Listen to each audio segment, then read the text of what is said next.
I'm Linda Lopez from 1010 Wins on 92.3 FM. This is the latest interview in our Mayoral series, and joining us today is independent candidate Joseph Hernandez. Joseph Hernandez, thank you so much for joining us. Hi, thank you so much for having me. I appreciate it. You know, I think it's fair to say a lot of New Yorkers aren't familiar with you or your platform, the New York voters in this race. So we want to ask you first to introduce yourself. What do you want New York voters to know about you? Well, first of all, thank you for having me. I appreciate it. Just by way of background, I am not a politician. I'm a business guy who wanted to do something give something back to the city and to this country. My background is I was born in Cuba. I'm a Cuban refugee. I came here when I was 7 years old. My dad was a political prisoner in Cuba, so I know what socialism and communism looks like. I've experienced it, and I can tell you lots of stories about it, and it's not good. We came here when I was 7. My dad, washed dishes. My mom cleaned homes, and we started from nothing. The American dream started from very, very nothing. My parents taught me in this country to work hard because there's no such thing as it's a free ticket, and to get educated. And that was our way out of our situation, and also to love this country. They taught us to love this great country that was giving us a chance. And then they said, at some point in your life, you're going to have to give back to this great society that gave you so much. And so this is my opportunity to give back to this great society, and I'm delighted to be here. I'm a scientist by training. As I said, I'm not a politician. I started my career in the lab, doing research, working in the pharmaceutical industry, developing tests for diagnostics. We developed a test for HPV, which has really transformed the way healthcare is done, especially in women's health. And I've done a bunch of companies. We've done 12 companies, brought 5 of them public. Saw what was going on in this race, and I said, you know what, this is my time. This is that moment my parents were talking about, that I had to stand up and give something back to this great society that gave us so much. So that's why I'm here. So you first came to Florida, and you grew up in Florida, if I have that right. I did, yes. How long have you been a New Yorker? When did you first come to live here in New York? I came here in 2011. So I've been here since 2011, on and off, obviously during COVID. Took a little hiatus, like I think most of New York City, but been here since 2011 and fell in love with the city. When I first came to the city in 2011, I was brought in by a big private equity guy to help him with his family fund. And my first experience was, oh my God, I've been a New Yorker my whole life. I didn't really realize it. You just didn't know it yet. Yes. A lot of people who come to the city feel that way. Right. The top 3 candidates in this race, they're pretty much New Yorkers, either born and bred New Yorkers or have been raised here since they were children. Why do you think someone who's more recent to the city is more suited to be mayor than someone who's born and raised? Well, I will challenge that my love is equal to all these individuals, by the way. So no, my love for the city is genuine. It's a beautiful city. I think it's really, when you look at the diversity of people in the city, we have 170 different cultures in the city. We all seem to get along. We all seem to create greatness. And there's something about the speed, the energy, just the genuineness of New York that I fell in love with. And so I consider myself, while I wasn't born in New York City, I consider myself as big a New Yorker than anybody else on the race. So yeah, I mean, I think, look, I bring different perspectives to it as well. I worked in Silicon Valley. I know what it's like to do startups. I worked in big organizations, big corporations. I know what it's like to run a massive corporation. And by the way, the city is probably a bigger corporation than any company I've been involved with. I mean, we're talking about 300,000 employees, $120 billion budget. This is a massive corporation. I learned how to, be involved with big corporations throughout my career. So I think I bring a lot of different elements to the role of mayor that I think is value add. Let's talk about that first. Business experience is something that people want to bring. A lot of candidates who come into the race want to bring to the city, how to better run the city if you have that experience running a very successful business. Would you allow, though, that it's a pretty different thing running a city of 8.5 million people, of the considerations that would make a city run well as opposed to what just makes a business run well? Look, efficiency is efficiency. Good people running operations is the same, whether it's in a city or a corporation. Budgets, how to manage budgets, how to audit, how to make sure that we get value for our money. I think we should be running our cities like businesses, because the truth is this is an utterly inefficient operation. As I said, we have 300,000 employees. Just to put it into perspective, Google has 120,000 employees. Microsoft has 180,000 employees. The city of New York has 300,000 employees. We run a $120 billion budget, which is a bigger budget than Greece and Portugal and the whole state of Florida. This is a massive corporation. It should be run efficiently. There's no reason why we should have 70 different departments that report to the mayor, each having their own accounting, their own finance, their own HR function.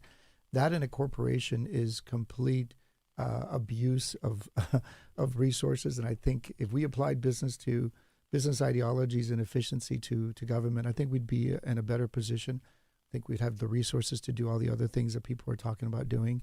This budget is crazy, and the inefficiency is overwhelming. And I think the fact that I know how to run companies, the fact that I know how to run budgets, the fact that I know how to run efficiency, the fact that I'm a technologist. I mean, one part of my campaign, big central role is artificial intelligence, deploying our AI into making into making the government more efficient. I think these things are, I think the customers, which are ultimately the residents of New York City, want that in their government.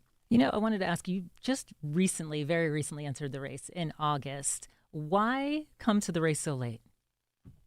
Well, I entered the race, I think we officially entered in July, right around when Madami won the primary. And, to be quite honest, he was a big reason that I entered the race. Primarily, I felt it was important to articulate what it was like to be living in a socialist communist society. I have a visceral reaction to that. I believe in capitalism. I believe in America. I believe in the American dream. I believe in grit and hard work. And I felt that the socialist agenda that Zorana was putting forth was contrary to what I believed in. So that was my opportunity to stand up and do it. We were lucky. I mean, we did get... Actually, I want to talk about that for a minute, for your reasons for entering the race, because affordability is definitely the main issue for voters when it comes to this race. We actually found a stat or a fact from the Fund for the City of New York that put out a report that says a person making $100,000 a year in the city is essentially just covering their expenses. It's housing, food, getting by. A person making six figures is essentially living paycheck to paycheck. So affordability, far and away, the biggest issue in this race. And that seems to be why Mamdani's message is resonating so much with so many New Yorkers, But, you and other candidates have had, like you said, like a visceral reaction and even used words like he might be dangerous for the city. And I noticed that when it comes to his platform, he's not talking about abolishing the rent. He's talking about freezing the rent. He's not talking about abolishing capitalism. So I wonder if a lot of his supporters think that those are things that can make a real difference to affordability. Why call those policies dangerous? Well, let me take a step back and say that affordability is a real issue in New York City. There's no question about it. I mean, you see it in people who have high incomes. It's a real issue. But I think affordability, I think we really have to look at economics and not sort of social experimentation with what really works. And while his message of rent freezing and free buses really work, I think you have to look at the impact that that's going to have. So let's talk about affordability around housing. The reason we have such high expenditure and costs on housing is one of vacancy. New York City has a 1.4% vacancy rate. The national average is 7%. We should really be at that level. And to do that, you have to build about 152,000 new homes, which can be done, by the way. There's a strategy to do that. We've laid one out, which is a three-pronged strategy by using warehouse apartments that exist. There's about 50,000 of those.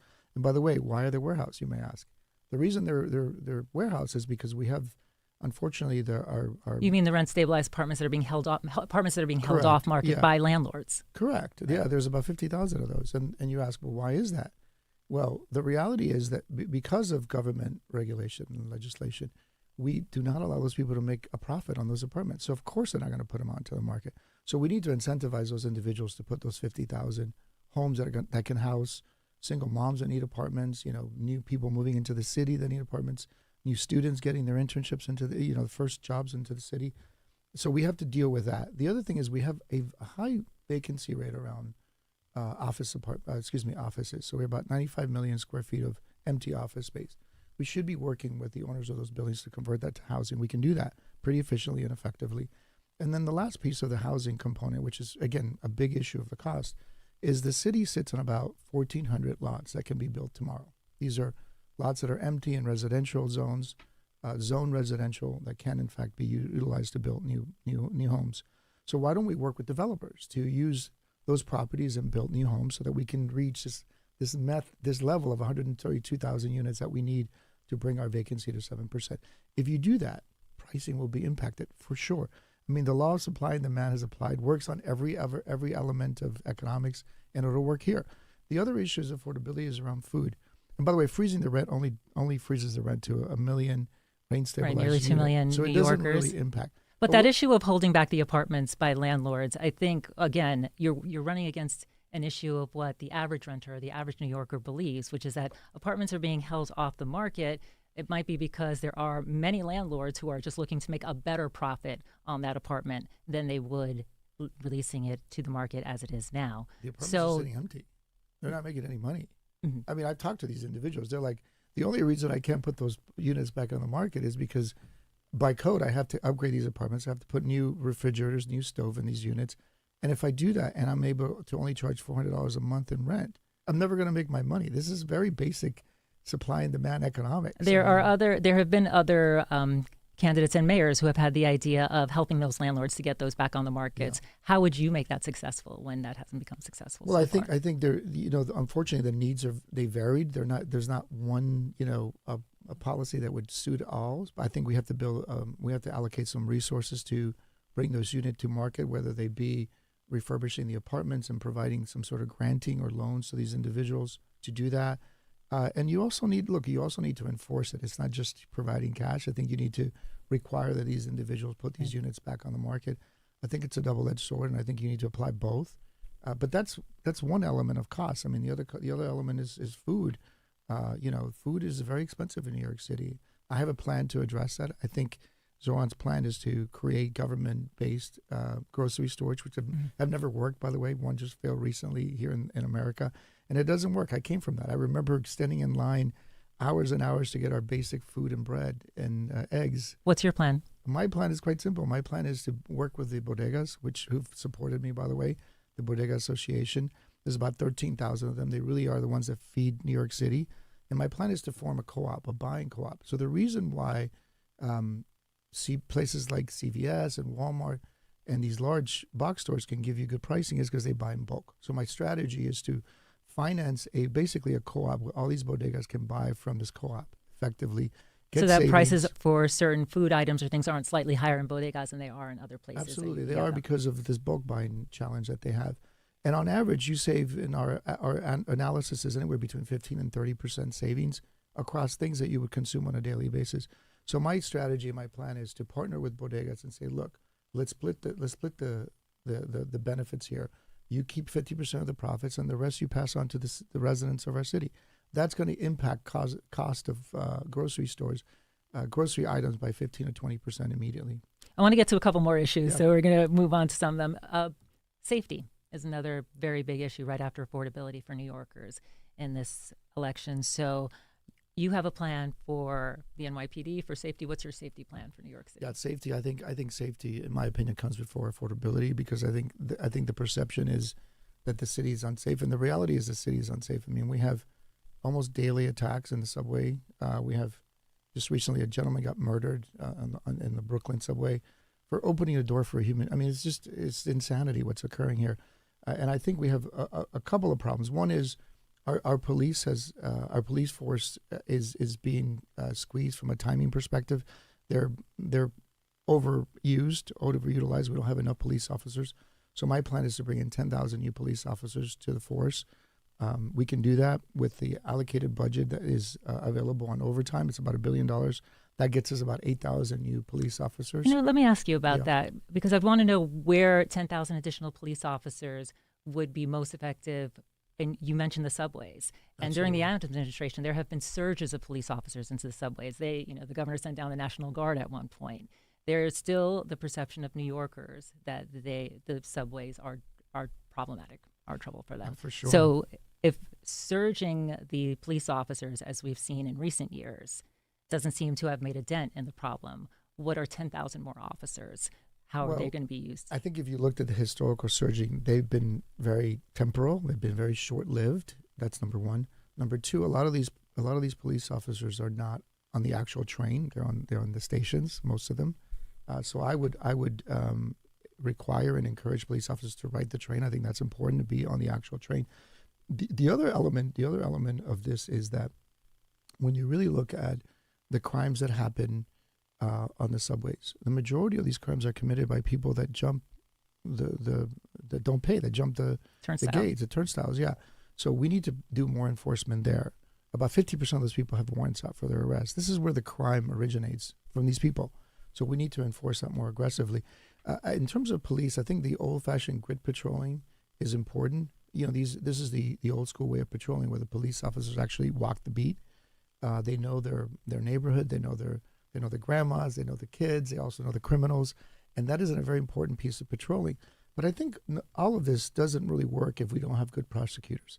And the problem we've had in the city is that it's been because of the bail reform laws that were signed into law by Cuomo, and other laws that really prohibit judges from keeping repeat criminals in jail, which we need to. The reality is that a lot of these crimes that are being committed are people that are multiple crimes they've committed. So they repeat these offenses, and we don't do anything about it. We let them out. So we need to stop that very quickly. And part of my plan is, if the local prosecutors are not going to prosecute these people, I'm going to bring in the federal prosecutors to do that.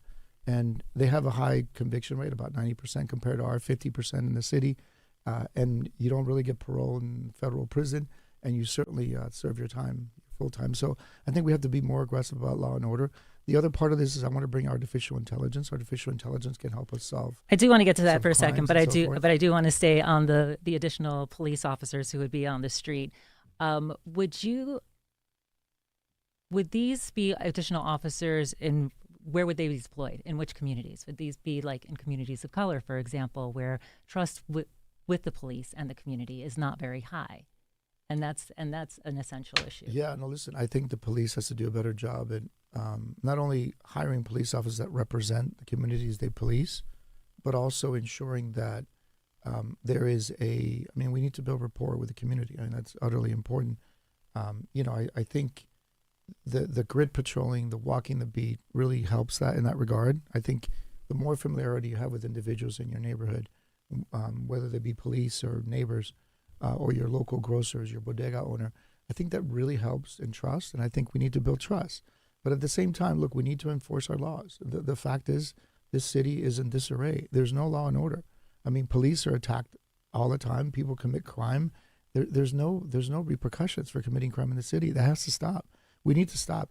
And the plan that Zoran has about reducing the police force and bringing in mental health professionals to intervene, it's a crazy concept. I want to ask you about that too, because that ties into the conversation we were having about the surging police officers to the subway and the subway platforms. When was the last time you were on the subway and saw police officers present on the cars or present somewhere? I haven't seen in the cars recently, to be quite honest. I see them more in the stations. And it's sporadic. I mean, I think if you go, I've been at night where there's no police around, right. And I think part of that has. And a safety issue for a lot of riders is if they see someone in a mental health crisis, Absolutely. Who's on their car, who's in a station, who they're not sure if they can feel safe or if it might be some kind of danger. Why is the idea of a mental health team to help someone in a mental health crisis being deployed? Why is that not an idea that could work? Because I've been in situations where, unfortunately, these individuals have been having mental crises, and I don't know that you can have a human intervene in that scenario. I think you need to restrain under those scenarios. I think it's going to be really difficult to have psychiatrists or psychologists talk people down from these situations. I think you need to intervene. And look, at the end of the day, we need public safety for the rest of New York. I mean, I understand these individuals need mental intervention, and they need clinical help, and some have drug addictions and alcohol problems, whatever have you. But the reality is, the police, the duty of the mayor is to protect all citizens. We have to do that. We have to protect the single mom, the young lady who's going to work, who expects safety out of the train. She shouldn't be worried about being pushed into the rails or attacked by some crazy individual. I'm sorry, that doesn't. We have a fiduciary duty to the majority of the citizens of New York City, and that requires that we use police force and detain individuals who are committing crime, whether they be in a mental state or not. That is our duty. That is our requirement. That's what we pay taxes for. I do want to talk more about that, but we have other issues that we want to get to too in our limited time. And I wanted to talk a little bit too about the immigration policy of the Trump administration as it's playing out here in the city.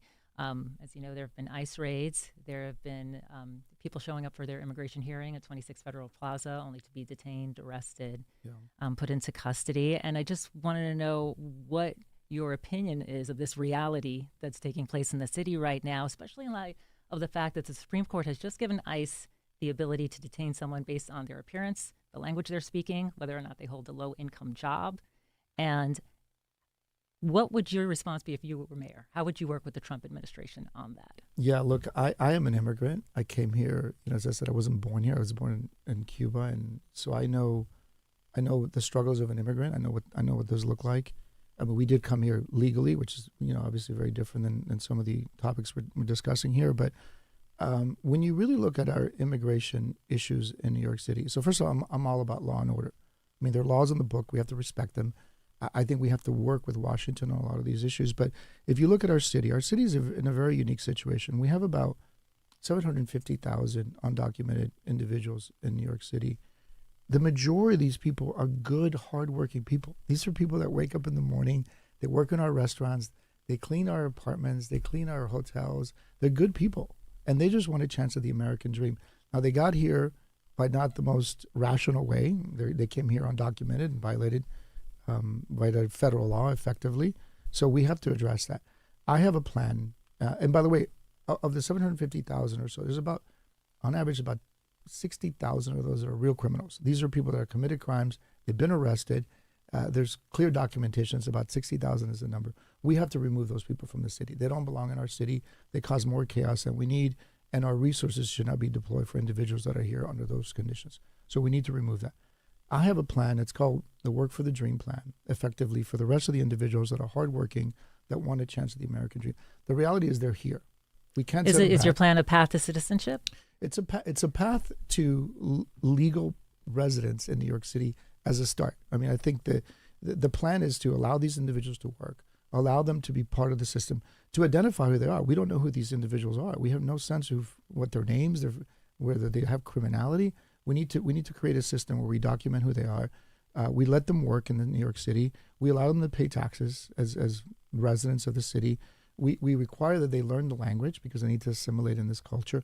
We ask them to volunteer so they can provide services back to the city that's giving them an opportunity. This would require cooperation with the federal government. You'd have to work with the federal government. Well, so the plan, let me say one last piece of my plan, and that is that it requires them not to be on government assistance. That is a requirement of my plan for Working for the Dream. And then my intention is to go to Washington, to go to the White House, and create a pilot program here in New York City that allows these individuals to do that for 2 years, effectively a pilot program where it's a probationary period. After the 2-year period, if there is no criminality occurred by any of these individuals and they followed the requirements of the plan, that they are then allowed to enter the legal immigration process behind the line, behind everybody else that's been waiting in line.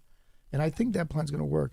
The reality is New York City needs these individuals. We cannot survive. So that brings me back to my question of, with the situation as it is going on now, some mayors in other cities have pushed back on the Trump administration and the policies as they're going. How would you respond as mayor? How would you work with the Trump administration on the fact that these ICE arrests are happening in courthouses and other places around the city? Listen, I'm a business guy, and I think you have to pick your battles. I think a battle with the federal government is not a smart battle. I can negotiate with Mr. Trump. I negotiate with individuals like him every day on my business dealings. I know what it takes to get deals done. I think that in this situation, picking a fight with the federal government is not smart. I think we agree on one thing, that criminals should not be in our city, especially criminals that are here undocumented, that are committing multiple crimes, that are coming in and out of our judicial system. Those individuals need to go. And I think that is the common ground that I think I have with the administration. Is that the characterization, though, of the people who are showing up for their immigration hearings? I don't agree with that, actually. I have to say that the notion of going to a courthouse where people are following the law, they're asked to come there to be in front of a judge. I don't think that's the right mechanism to bring these people to justice, unless they have a bench warrant for their arrest or unless they commit a crime. But I don't think that's the right environment to do that. I believe that we should give these people an opportunity. The city needs them. We can't be without these individuals. And again, most of these people are good, law-abiding, hardworking people. We should give them a chance. We really should. I want to get to your platform on AI that you mentioned earlier because we promised we'd come back around to it. Part of your platform is to use AI for infrastructure and safety programs. Yes. Kind of, in a sense, it seems for everything around the city: improve trash collection, Yeah. traffic flow, emergency response, quality of life. Reducing violent crime, traffic congestion. Here, I'm very curious about what that looks like in practice. How does that technology make that work? Yeah, that's a great question. Well, I spent my career in technology, and actually, we just brought a company public. Yes, you're the scientist here, definitely not me. Focus on artificial intelligence. So we spent a lot of time around the issue of artificial intelligence. And I think one of the things that's really important to point out here is that artificial intelligence is really what electricity was in the 1800s. This technology is going to transform the world, our country, the city, and New York City should be leading in that. We are the perfect place to deploy a lot of these technologies. Right now, the city has about 25,000 cameras that we use to monitor traffic, to monitor all kinds of things. My plan calls for converting those cameras into what I call AI enabled cameras that can effectively look at the city and look at garbage cans and say, oh, that garbage can in the corner in the West Village is full of trash. Let me deploy the sanitation department to go clean up that garbage. And what it does, it creates an efficiency around reporting potholes. It looks at the street and says, oh, a pothole is developing here on 42nd Avenue. Let's send somebody to go repair that pothole. So that's how you would use it from a service perspective, a sanitation, and a Department of Transportation perspective. You can also use it on code enforcement. So you can enable the cameras to look at, if somebody's building something illegally or putting, a shed that they shouldn't be putting in front of the sidewalk or whatever have you, and then report that from an enforcement perspective. And the AI will also help you deploy. And the AI would automatically, absolutely. And I'll give you So- a perfect example on Yes. criminality and also on crime, because this is really important. So if you recall the shooting that happened in Uptown at the NFL building that happened a couple of months ago. Well, that individual walked a couple of blocks with a gun around his shoulder. An AI camera would have picked that up immediately, would have effectively called the equivalents of the I think SWAT if I'm team. correct, because I remember reporting on that story, he had parked right on the block of the building and walked. He walked across to get into the cameras, yeah. building, right? So if that camera, which by the way was connected to the city cameras, would have automatically detected that weapon, would have called the SWAT team immediately or the special response team immediately, would have sent out an automatic text to everybody around a mile radius, would have informed the security service personnel in those buildings to lock the doors. That individual would not have gotten very far. And that's one deployment of AI that can be utilized to really add Right, safety. as one example. I wanted to ask, though, I think what the average person knows about AI is what we've, learned from news reports and in the media. And there's a lot to suggest that AI, as it exists right now, is not that reliable, that it often comes up with wrong answers, that it often comes up with misdiagnoses, if you will. And do you think that means that now is the right time to deploy something like that citywide in a city as big as this one with outcomes that could be important? Yeah, AI has been deployed already in places like Singapore and Dubai. It's not a foreign technology, and AI is pretty darn reliable. I mean, does it make mistake? I would argue that humans make mistake, but it's a pretty reliable technology, especially around services like I mentioned the garbage, I mentioned the code enforcement, I mentioned the potholes. I mentioned automated 911. By the way, right now, if you call 911, good luck getting a human being there that's gonna react quickly. You can use AI for that. I mean, we're using AI for a lot of the customer service things in businesses. We can use it for these kinds of applications. AI is more reliable than people give it credit. It's getting better by the day. The technologies are improving. It's a logarithmic growth of efficiency and performance. New York needs to lead in AI. We're well suited for that. We're the right city to deploy these kinds of technology. And further, we should use it as a platform to train, the next generation of kids from Harlem and Brooklyn and the Bronx to learn this technology, because this is the future. Artificial intelligence is the future. We have to accept it. We have to embrace it. We have to lead in it. And then we have to use ethical norms and standards to make sure that we don't violate people's rights. That's a very important piece of it. But to ignore it, to cover our eyes and say, wait, let's wait till it gets better, I think we're going to miss the boat if we do that. Okay, I have a couple more questions. We don't have a lot of time left, and there's a couple more questions I want to get in quickly if we can. we know that in this race that President Trump has said that Zoran Mamdani, who is the front runner, is not his choice for mayor of the city. And depending on who gets elected to mayor of the city will trigger certain actions by President Trump, whether it's withholding funding or what other measures he wants to take. So how would you work with him? What would President Trump's reaction be to your being elected mayor? I said earlier, I can negotiate with anybody. I do this on a daily basis. I deal with people that are meaner than Mr. Trump on a daily basis, so I can handle it. I think we have to be pragmatic. The federal government does have a lot of power over the city. It does. I mean, the reality is, the cities and states are subordinate to the federal government. That's the law. So we have to be logical about that. I think the other important piece to point out here is that the federal government supplies about $10 billion of our budget. If the spigot was to be turned off on those $10 billion overnight, which he has threatened to do, and he would likely do if someone is elected, I think the city would be in a deficit immediately. I think the city would have to either increase taxes immediately or raise debt to cover those $10 billion deficit. Even if he does it for a couple of weeks, it's going to be detrimental to the city. It is a very important piece that we need to address. I think, look, the reality is we don't want the National Guard on our streets. We have the NYPD that can do a good job. So would you agree to policies like that? Would you push back on them? I would push back, but I think, look, everything is a negotiation. You can't have this hard stance, come get me. I mean, that's ridiculous. It doesn't work. It's not going to work. I think, egos are at play. And the reality is the federal government is it's got a superiority over the cities. It's just a reality. We have to accept that. And they control.